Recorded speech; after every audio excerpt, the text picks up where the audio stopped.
Radha Krishna Prasthaya Namo Siddhaswarupananda Paramahamsa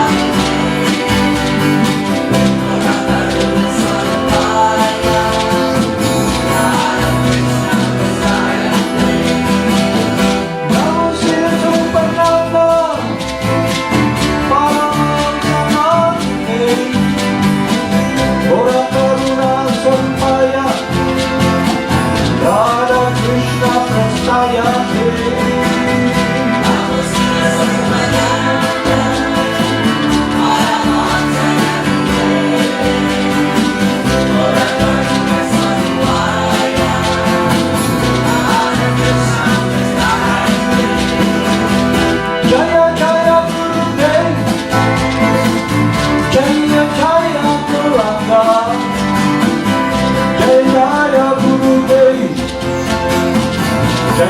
Jaya Prabhupada, Jaya Jaya Gurudev,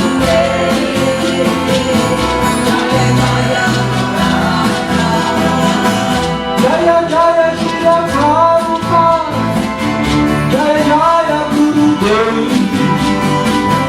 Jaya Jaya Srila Prabhupada, Jaya Jaya Gurudev,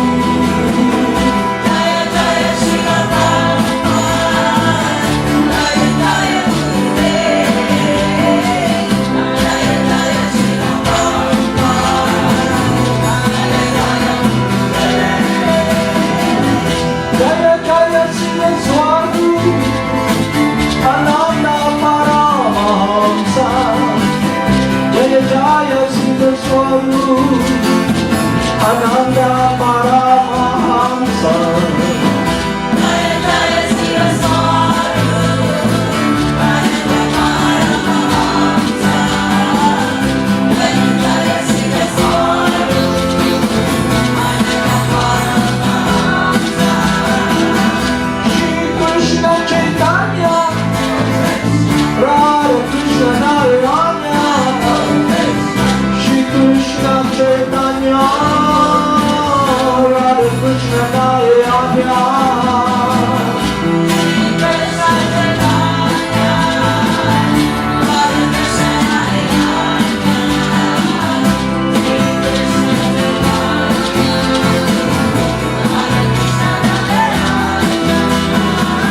Shri Krishna Chaitanya Radha Krishna Narayana Krishna Chaitanya Radha Krishna Narayana Krishna Chaitanya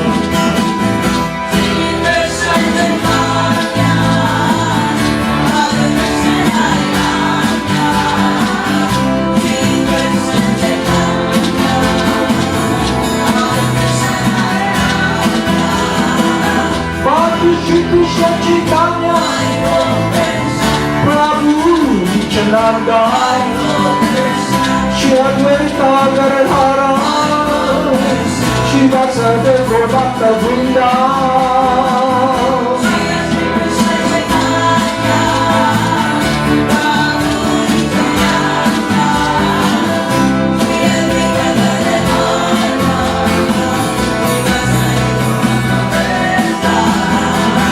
Bhakti Shri Krishna Chaitanya Prabhu Nityananda Shri Advaita Garadhara Shri Vasudeva Gopata Vrinda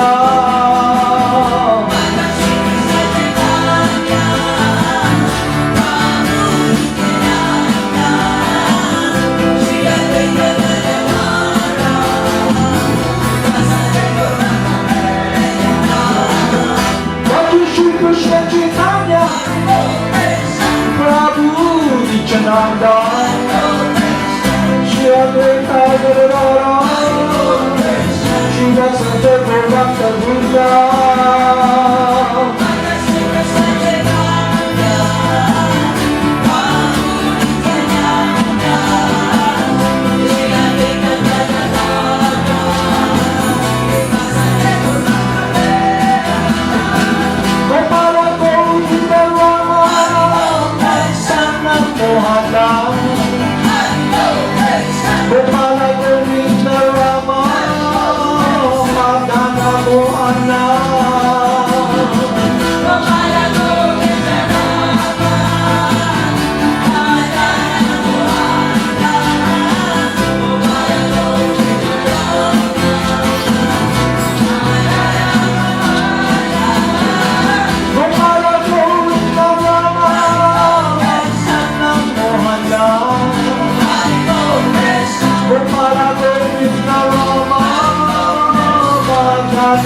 Mohana.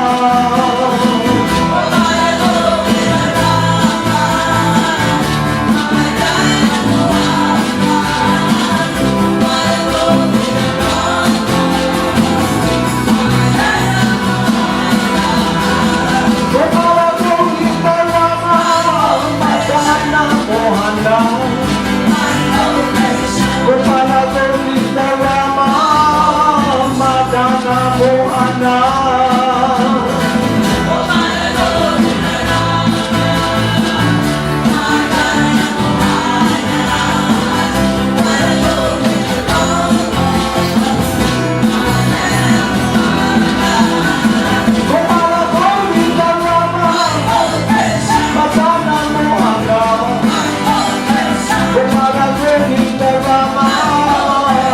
Madana, Mohana.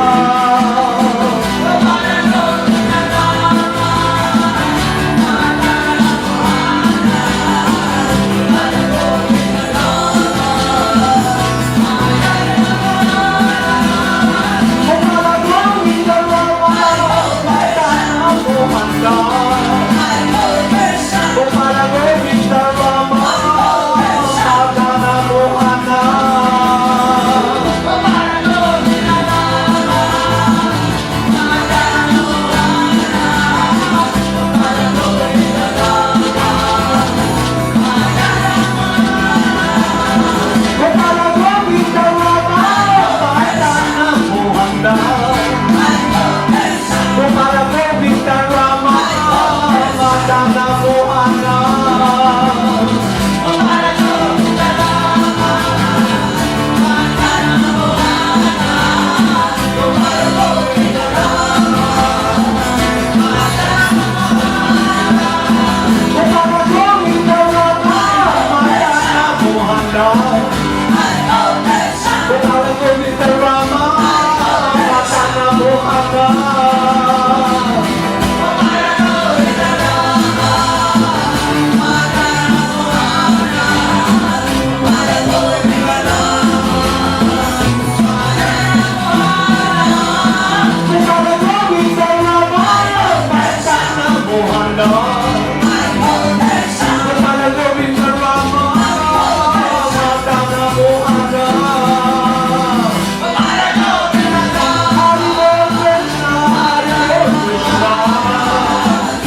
Mohana, Mohana Perdita Rama, Madana Mohana.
Paramahamsa.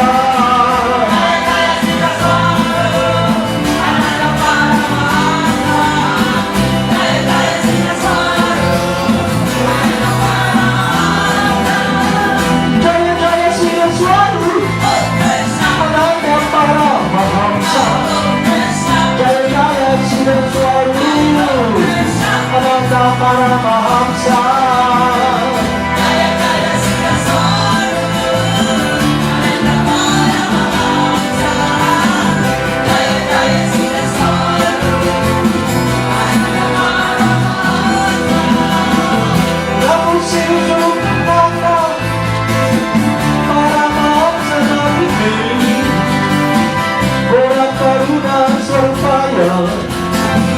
Radha Krishna Prasthayate. Namo Siddhaswarupananda, Paramahamsa Namaste. Bhagavan Siddhaswarupanda, Radha Krishna Prasthayate. Namo Siddhaswarupananda, Paramahamsa Namaste. Bhagavan Siddhaswarupanda, Radha Krishna Prasthayate. Namo Siddhaswarupananda, Paramahamsa Namaste. Bhagavan Siddhaswarupanda, Radha Krishna Prasthayate.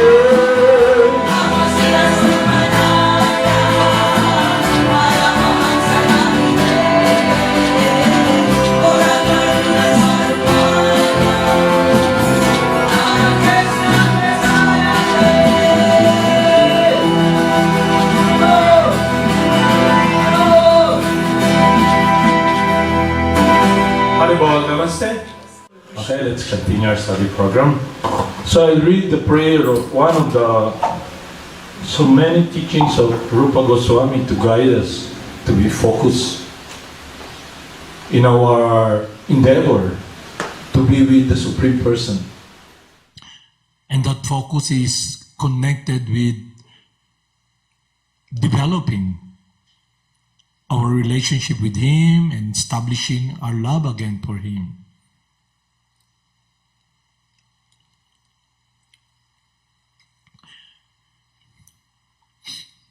Reciting notable prayers. According to great learned scholars, the whole Bhagavad Gita contains many authorized prayers, especially in the 11th chapter where Arjuna prays to the universal form of the Lord. Similarly, in the Gautamiya Tantra, all the verses are called prayers. Again, in Srimad Bhagavatam, there are hundreds of prayers to the Lord. So a devotee should select some of these prayers for his recitation. In the Skanda Purana, the glories of these prayers are stated as follows. Devotees whose tongues are decorated always with prayers to the Lord Krishna are always given respect even by the great saintly persons and sages. As such, devotees are actually worshipable by the demigods. Those who are less intelligent want to worship different demigods for some material gain rather than worship Krishna. But here it's stated that a devotee is always engaged in offering prayers to the Lord is worshipable even by the demigods themselves. The pure devotees have nothing to ask from any demigod. Rather, the demigods are anxious to offer prayers to the pure devotees. In the Nashrima Purana, it's stated, any person who comes before the deity of Lord Krishna and begins to chant the different prayers is immediately relieved from all reaction of simple activities and becomes eligible without any doubt to enter into the Vaikuntha. So in this connection, I'll read the prayers of the demigods. So those people who are less intelligent worship the demigods, ask from the demigods. But here, prayers by the demigods for Lord Krishna in the womb.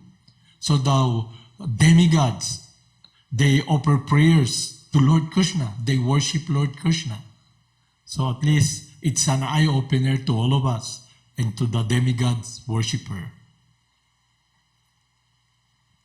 King Kamsa not only occupied the kingdoms of the Yadu, Bhoja, and Andaka dynasties and the kingdom of Surasena, but also made alliance with all the other demoniac kings. As follows, the demon Pralamba, the demon Baka, demon Chanura, demon Trinabarta, and demon Agazura, demon Mustika, demon Arista, demon Dividida, demon Putana demon, demon Kesi, and the demon Denuka. At the same time, Jarasandha was the king of Magadha province known at present as Bihar state. Thus, by his diplomatic policy, Kamsa consolidated the most powerful kingdom of his time under the protection of Jarasandha. He made further alliances with such kings as Banasura and Bhaumasura until he was the strongest. Then he began to behave most inimically towards the Yadu dynasty into which Krishna was to take his birth.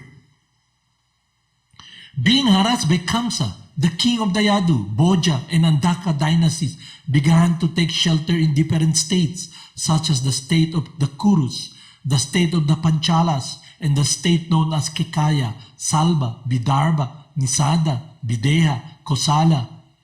Kamsa broke the solidarity of the Yadu kingdom, as well as the Bhoja and Andaka. He made this position the most solid within the vast tract of land known at the time as Bharatat Barsa. When Kamsa killed the 6 babies of Devaki and Vasudeva, one after another, many friends and relatives of Kamsa approached him and requested him to discontinue these heinous activities. But all of them became worshippers of Kamsa. When Devaki became pregnant for the 7th time, a plenary expansion of Krishna known as Ananta appeared within her womb. Devaki was overwhelmed both with jubilation and lamentation. She was joyful for she could understand that Lord Vishnu has taken shelter within her womb. But at the same time, she was sorry that as soon as her child would come out, Kamsa would kill him.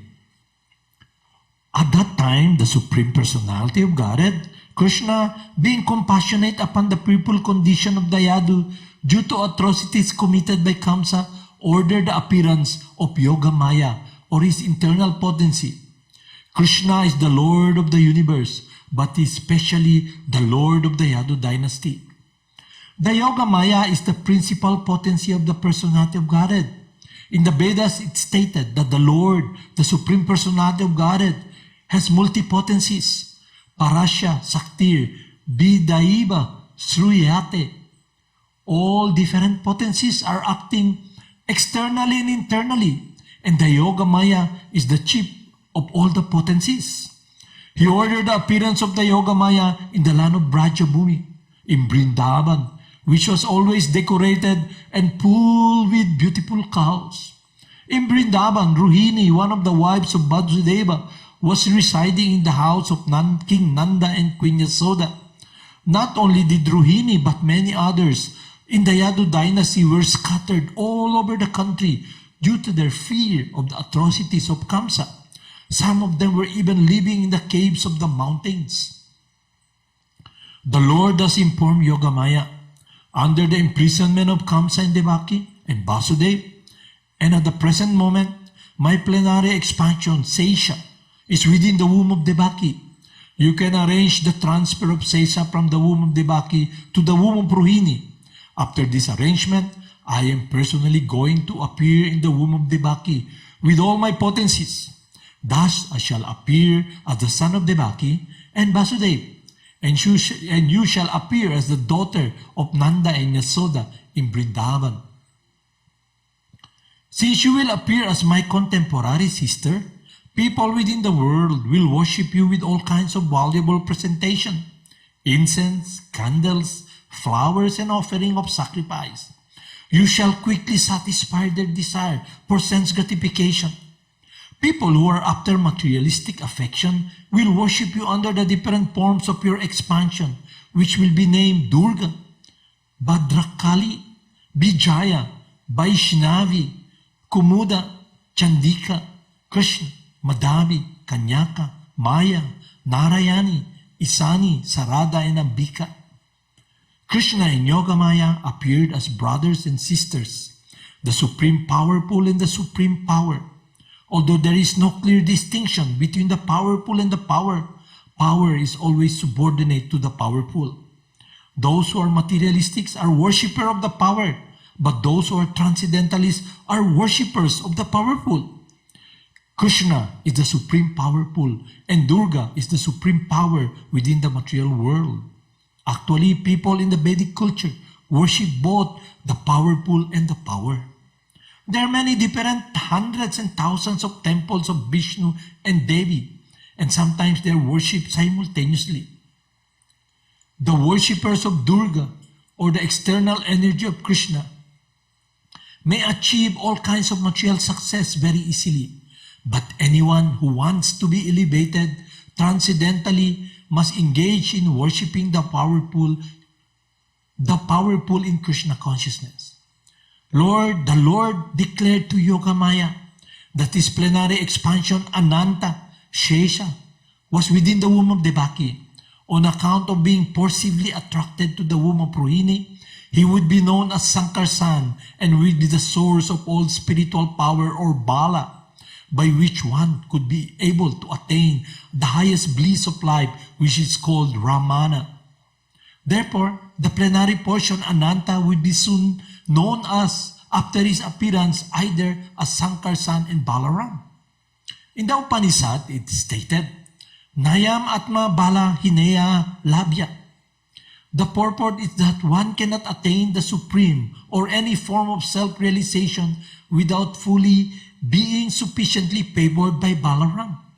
Bala does not mean physical strength. No one can attain spiritual perfection by physical strength. One must have the spiritual strength which is infused by Balaram or Sankarsan.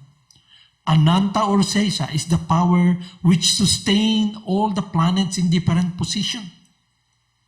Materially, this sustaining power is also known as the law of gravitation, but actually, it is the display of the potency of Sankarsan.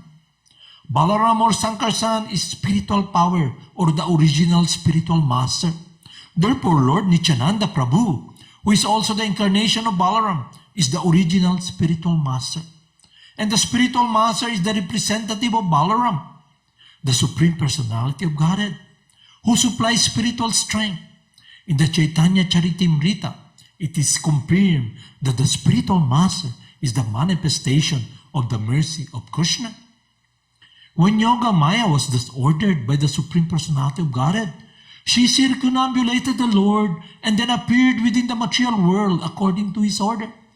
When the Supreme Powerful Personality of Godhead transferred Lord Shesha from the womb of Devaki to the womb of Rohini, both of them were under the spell of Yoga Maya, which is also called Yoga Nidra. When this was done, people understood that Devaki's seventh pregnancy was a miscarriage. Thus, although Balaram appeared as the son of Devaki, he was transferred to the womb of Rohini to appear as her son.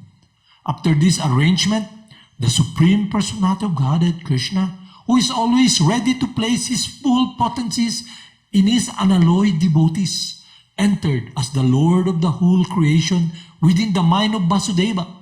It is understood in this connection that Lord Krishna, first of all, situated himself in the unalloyed heart of Devaki.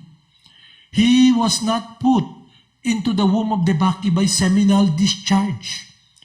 The Supreme Personality of Godhead, by his inconceivable potency, can appear in any way. It is not necessary for him to appear in the ordinary way by seminal injection within the womb of a woman. When Vasudeva was sustaining the form of the Supreme Personality of Godhead within his heart, he appeared just like the glowing sun, whose shining rays are always unbearable and scorching to the common man. The form of the Lord situated in the pure unalloyed heart of Vasudeva is not different from the original form of Krishna. The appearance of the form of Krishna anywhere, and specifically within the heart, is called Dhamma. Dhamma does not refer to Krishna's form, but his name, his forms, his quality, and his paraphernalia. Everything becomes manifest simultaneously. Thus, the eternal form of the Supreme Personality of Godhead with full potencies was transferred from the mind of Vasudeva to the mind of Devaki, exactly as the setting sun rays are transferred to the full moon rising in the east. Krishna, the Supreme Personality of Godhead, entered the body of Devaki from the body of Vasudeva. He was beyond the condition of the ordinary living entity. When Krishna is there, it is understood that all the plenary expansion as Narayan and the incarnation of Lord Nrsimha, Varaha, etc. are with him. They are not subject to the conditions of material existence. In this way, Devaki became the residence of the Supreme Personality of Godhead, who is one without a second and the cause of all creation. Devaki became the residence of the Absolute Truth. But because she was within the house of Kamsa, she looked just like a suppressed fire or like a misused education. When fire is covered by the walls of a pot or kept in a jug, the illuminating rays of the fire cannot be very much appreciated. Similarly, misused knowledge, which does not benefit the people in general, is not very much appreciated. So Devaki was kept within the prison walls of Kamsa's palace, and no one could see her transcendental beauty, which resulted from her conceiving the Supreme Personality of Godhead. Kamsa, however, saw the transcendental beauty of his sister, and he at once concluded, the Supreme Personality of Godhead has taken shelter in her womb. She had never been looked so wonderfully beautiful. He could distinctly understand that there was something wonderful within the womb of Devaki. In this way, Kamsa became perturbed. He was sure that the Supreme Personality of Godhead would kill him in the future, and that he has now come. Kamsa began to think, what is to be done with Devaki? Surely she has Vishnu or Krishna within her womb. So, it is certain that Krishna had come to execute the mission of the demigods. And even if I immediately kill Devaki, his mission cannot be frustrated. Kamsa knew very well that no one can frustrate the purpose of Vishnu. Any intelligent man can understand that the laws of God cannot be violated. His purpose will be served in spite of all the impediments offered by the demons. Kamsa thought, if I kill Devaki at the present moment, Vishnu will enforce his supreme will more vehemently. To kill Devaki just now would be a most abominable act. No one desires to kill his reputation, even in an awkward situation. If I kill Devaki now, my reputation will be spoiled. Devaki is a woman, and she is under my shelter. She is pregnant. If I kill her immediately, all my reputation, the result of all of pious activities, and duration of life will be finished. He also further deliberated. A person who is too cruel, even in this lifetime, is as good as dead. No one likes a cruel person during his lifetime. And after his death, people curse him. On account of his self-identification with the body, he must be degraded and pushed to the darkness region of hell. Kamsa thus meditated on all the pros and cons of killing Devaki at that time. Kamsa finally decided not to kill Devaki right away, but to wait for the inevitable future. But his mind became absorbed in animosity against the personality of Godhead. He patiently waited for the deliverance of the child, expecting to kill him, as he had done previously with the other babies of Devaki. Thus being merged in the ocean of animosity against the personality of Godhead, he began to think of Krishna and Vishnu while sitting, while sleeping, while walking, while eating, while working. In all the situation of his life, his mind became so much absorbed with the thought of the Supreme Personality of Godhead that indirectly he could see only Krishna or Vishnu around.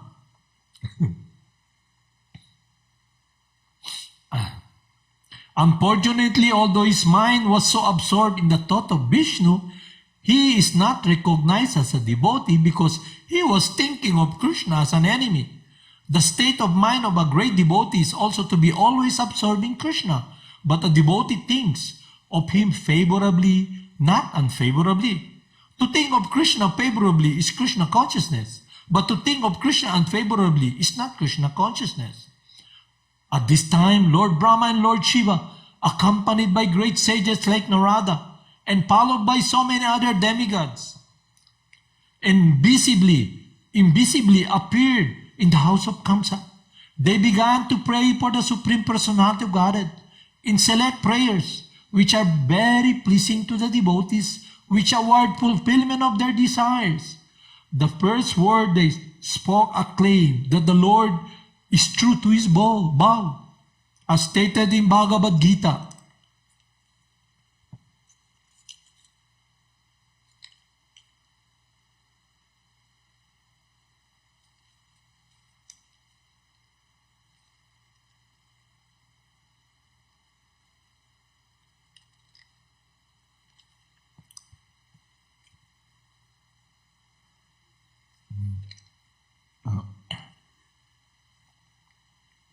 Krishna descends in this material world just to protect the pious and destroy the impious.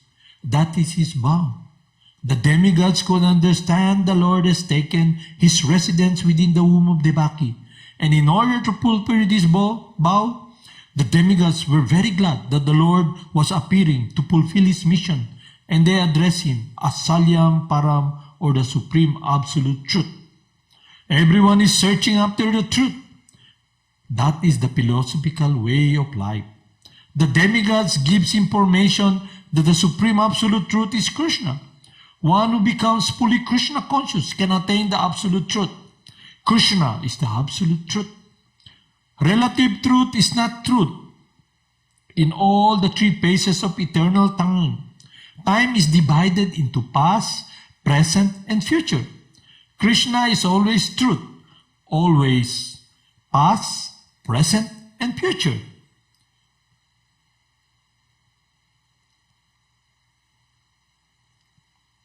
In the material world, everything is being controlled by supreme time. In the course of past, everything is being controlled by the supreme time. In the course of past, present, and future, But before the creation, Krishna was existing. And when there is creation, everything is resting in Krishna. And when this creation is finished, Krishna will remain. Therefore, he is absolute truth in all circumstances. If there is any truth within this material world, it emanates from the Supreme Truth, Krishna. If there is any opulence within the material world, the cause of the opulence is Krishna. If there is any reputation within the material world, the cause of the reputation is Krishna. If there is any strength within the material world, the cause of such strength is Krishna. If there is any wisdom and education within the material world, the cause of such wisdom and education is Krishna. Therefore, Krishna is the source of relative truths. The material world is composed of 5 principal elements: earth, water, fire, air, and ether. All such elements are emanation from Krishna. The material scientists accept these primary 5 elements as the cause of material manifestation. But the elements in their gross and subtle states are produced by Krishna.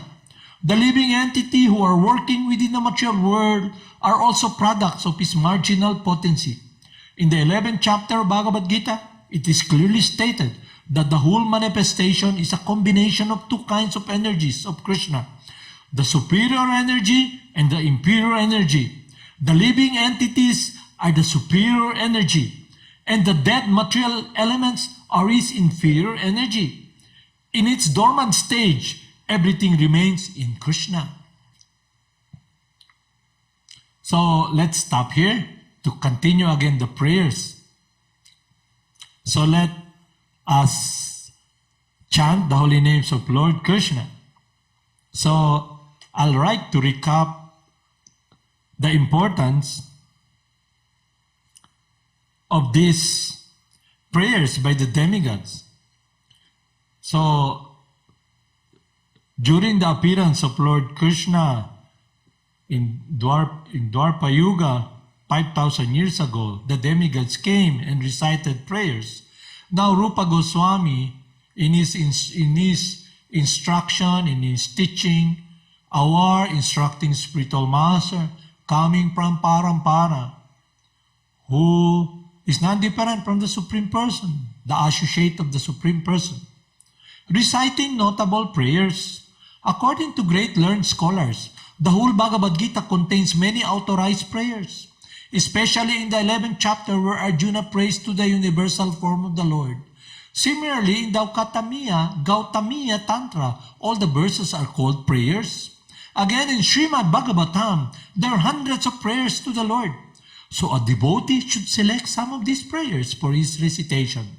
In the Skanda Purana, the glories of these prayers are stated as follows. Devotees whose tongues are decorated always with prayers to the Lord Krishna are always given respect even by the greatly person and the sages. And such devotees are actually worshipable by the demigods. Those who are less intelligent want to worship different demigods for material gain rather than worship Krishna. But here it's stated that a devotee who is always engaged in offering prayers to the Lord is worshipable even by the demigods themselves. The pure devotees have nothing to ask from any demigods. Rather, the demigods are anxious to offer prayers to pure devotees. In the Nrsimha Purana, it's stated any person who comes before the deity of Lord Krishna and begins to chant different prayers is immediately relieved from all reaction of sinful activities and becomes eligible without any doubt to enter into Vaikuntha. So in these times and age, Kali Yuga, we're very fortunate to come in contact with the disciplic succession, the Parampara, coming from Lord Krishna, Lord Chaitanya, our dear Gurudev, His Divine Grace, Jagad Guru Siddhaswarupananda Paramahamsa, our initiating spiritual master, and also our instructing spiritual master, who passes on the teaching of the Upanishad. Harinama eva kevalam kolovanasteva gatiranyata. In this age of quarrel and confusion, there is no other alternative. There is no other alternative. There is no other alternative to be in devotional service, to achieve transcendental meditation and love for the Supreme Person, to be connected with the will of the Supreme Person, except through the chanting of the holy names. In the teachings of Lord Chaitanya, in his Sikshastaka, the prayers is centered around the glorification. Our spiritual master tells us that the prayer is, my dear Lord, please kindly engage me in your loving service. And the strength that we're looking for, Balaram, Lord Krsna, Radharani, is all in the holy names, descending from the transcendental world, coming through oral reception from the lips of the pure loving servant, the resident of Vrindavan, our Gurudev, Jagad Guru Siddhaswarupananda Paramahamsa.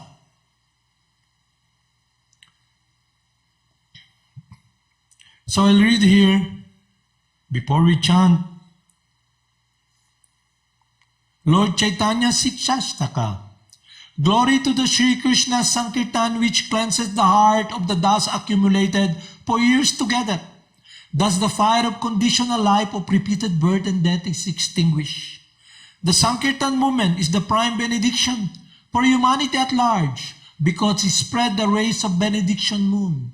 It is the life of all transcendental knowledge. It increases the ocean of transcendental bliss, and it helps to have a taste of the full nectar which we are always anxious. Through oral reception, the Supreme Person enters our ear. The holy names given to us by our initiating spiritual master, our instructing spiritual master, coming from the line, unbroken chain of spiritual master, coming from Lord Krsna, coming from Lord Nityananda, our dear Gurudev, picks us up, and we can pray, chant these holy names, and achieve connection,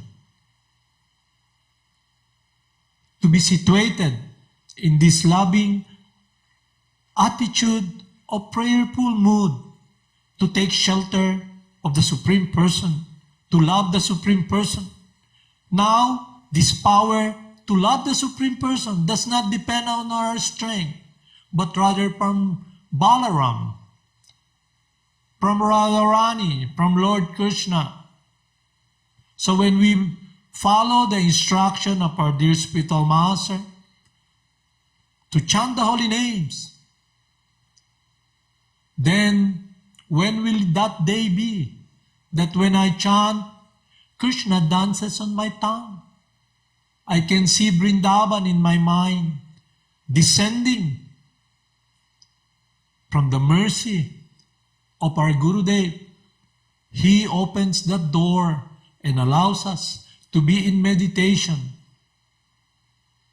to be situated in that stage of loving remembrance for the Supreme Person, to be always in a prayerful mood, in meditation, because Lord Krishna descends in Kali Yuga as his holy names, full of potencies, just like when Lord Krishna appeared in Vrindavan. Now Lord Krishna appears through his loving, confidential servant, the resident of the spiritual world, our Gurudev, Jagad Guru Siddhaswarupananda Paramahamsa. So let us take this greatest opportunity that in this lifetime, while we're traveling in this universe, our prayers should be the path that the demigods did follow during the time that they appeared in the house of Vasudev and Devaki.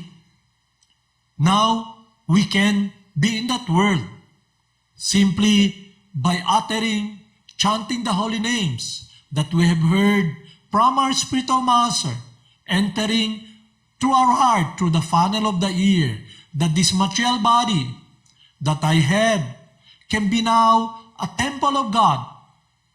Just like when Lord Krishna entered the womb of Devaki, we are given this opportunity now by our Gurudev, who is non-different from the Supreme Person, who is the personification of love, that Krishna enters our heart, that our heart becomes the temple of God.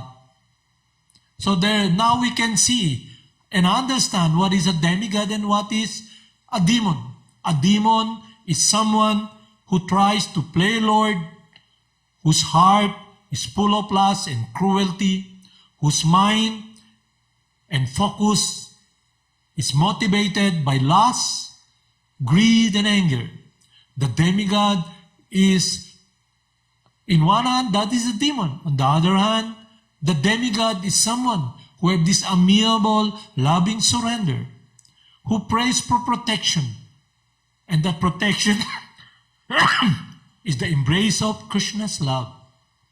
Let us enter that world, the world of sweetness, which is our eternal world, to be surrendered in the word of loving the Supreme Person by following the instruction and the prayer of the demigods. So now we can appreciate how Lord Krishna is very sweet. He has unconditional love for us.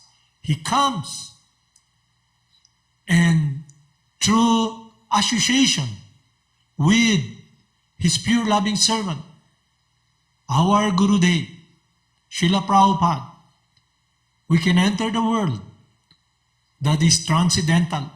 Let Lord Krishna enter our heart, although He's always by our side as the Paramatma. With this process, that is the descending, Lord Krishna descending as the holy names to enter our heart.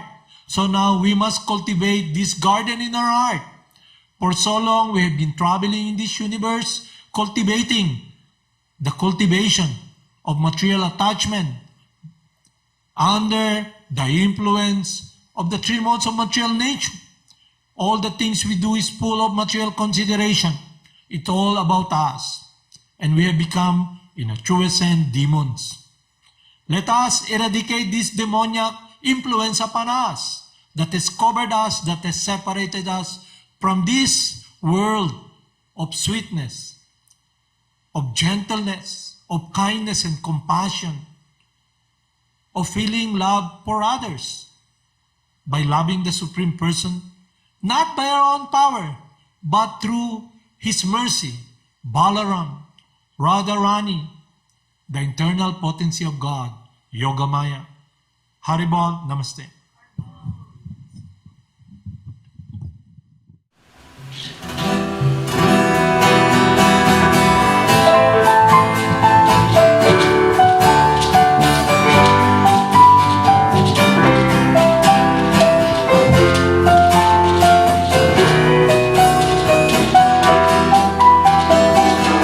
Namo Siddhaswarupananda, Paramahamsa namine, Gora Karuna Swarupaya, Hare Krishna Prastayate. Namo Siddhaswarupananda, Paramahamsa namine, Gora Karuna Swarupaya, Hare Krishna Prastayate. Namo Siddhaswarupananda, Paramahamsa namine, Gora Karuna Swarupaya, Hare Krishna Prastaya.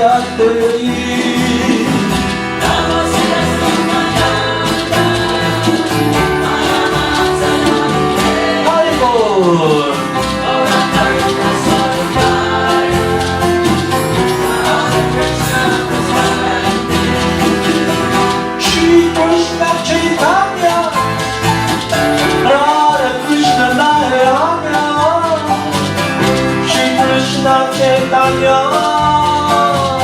Radha Krishna Narayana.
Siddhaswarupananda Paramahamsa.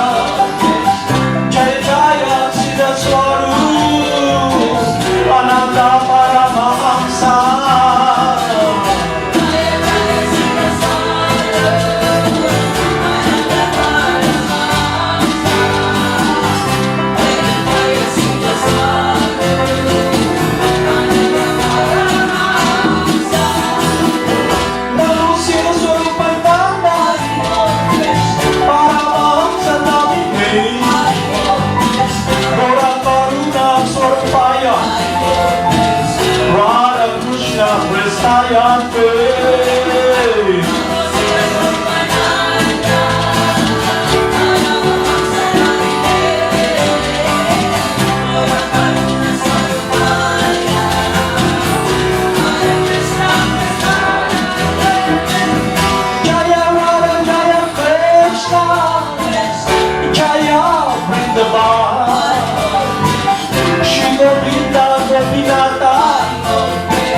Madana, Mohana.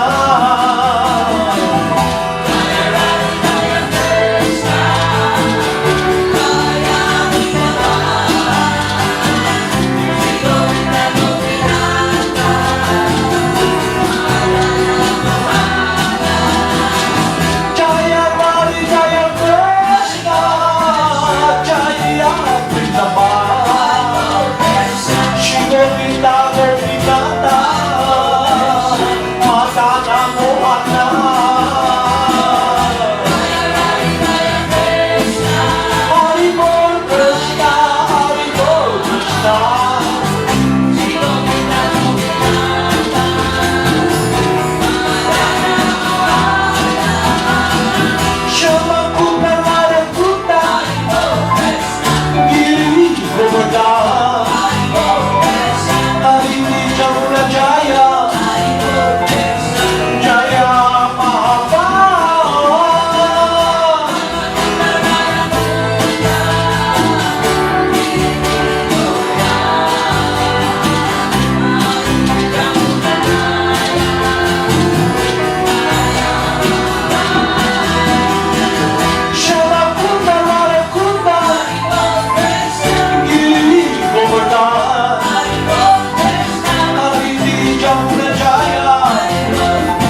Krishna Prestayate Namo Siddhaswarupananda, Paramahamsa Namaste.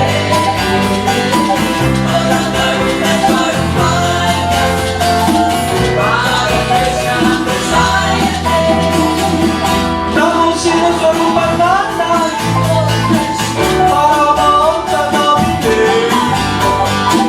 Pura Karuna Swarpaya Krishna Prestayate